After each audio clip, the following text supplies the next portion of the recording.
मामा, बोला साहेब. हे सरकार कुणाचं येईल वाटलंय तुम्हाला आता? भाजपचं येणं सुद्धा महत्वाचं आहे. का बरं महत्वाचं आहे? का दिले मोदीने? काय दिले आतापर्यंत मोदीनं हं?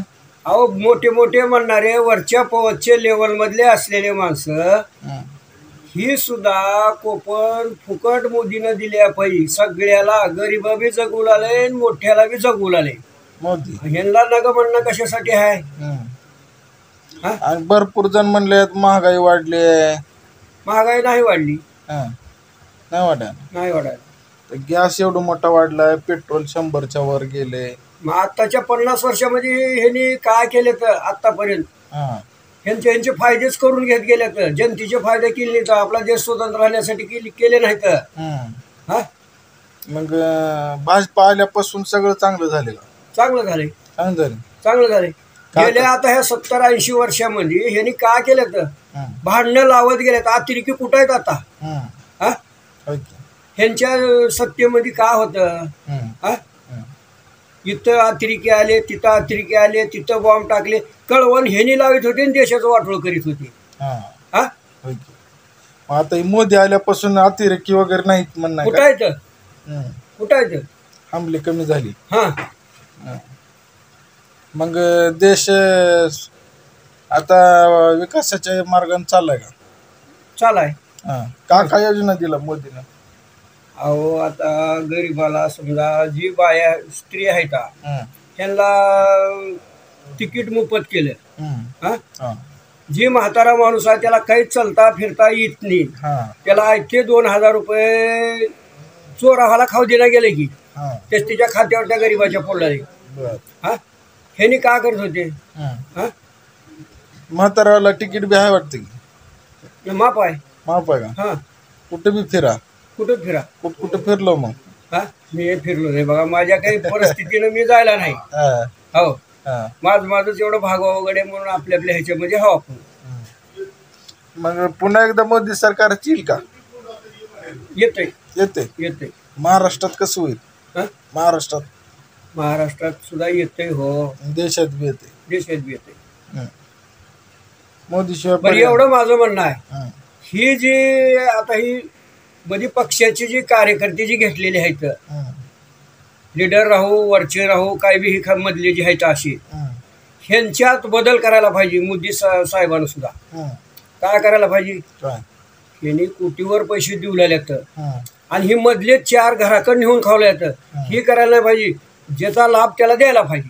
जास्तीचा लाभ. ज्याचा लाभ डायरेक्ट त्याला द्यायला अकाउंटवर पाहिजे पैसे तरच टाकले. हे होतंय. अकाउंटवर पैसे टाकले की डायरेक्ट मोदी? आता हे टाकलेले हो तरी हा. सुद्धा आता इथं हे करा ते करा म्हणून त्यांनी तिकडून पाठविले. हा. पुढचेच माणसं येऊ लागत आणि मधले 4च मिळून हां. दोन्हीकडले एक होऊन ह्यांनीच काय करायचं करू. ह्या पक्षाच्या एक बार उडी मारतात. एक 10 वर्षामध्ये ह्यांनी 4 भाऱ्या हं. पक्ष बदलतात. कशासाठी बदलतात? कशासाठी? ह्यांचे ढेरगे भरून घ्यायसाठी. हां. हा टक्केवारी खावलेल्यात होय हा कामामध्ये. मग ती तर आता कोणता बी नेता झाला आणि काय बी राजकारण म्हणजे पिळवणूक झाली. नुसतं पिळवणूक म्हणजे मग महागाई वाढली कशासाठी बोलल्या ह्यांनी? महागाई ह्यांनी वाढवल्यात का त्यांनी वाढवल्यात? हां. मोदी साहेब वाढवला. हां. हा असं भ्रष्टाचार करून हे हा करतात. मोदी आल्यापासून भ्रष्टाचार कमी झालाय का वाढलाय? कसं आहे? कमी झालाय. कमी झालाय. हा हां. आधी कसं होतं? आधी काय हं. गरिबासाठी तर काही न्यायच नव्हती म्हणायचं. हं. गरिबानं मुंडीच वरी काढायला भाग नाही. हं. मी म्हणेल ती खरं म्हणत होते. आधी शेतमालाला भाव दिना गेले म्हणले आहेत की. ही उग म्हणतात हो हां. भाव देना हं. महाग बी माझा माल महाग जाऊ म्हणतात. हा. ह्याला फुकट भेटायला कसं भेटतो कमी भावानं? हां. हा? ओके. इकडे भाव वाढीलं तर पुन्हा तिकडे अजून तेल वाढते. मग सोयाबीन तेल बी सुकाळ राहावं हां. आणि इकडे मालाला भाव बी भेटावं. कसं काय भेटणार? मध्ये दलाल खावले आहेत का म्हणतो? हा हं?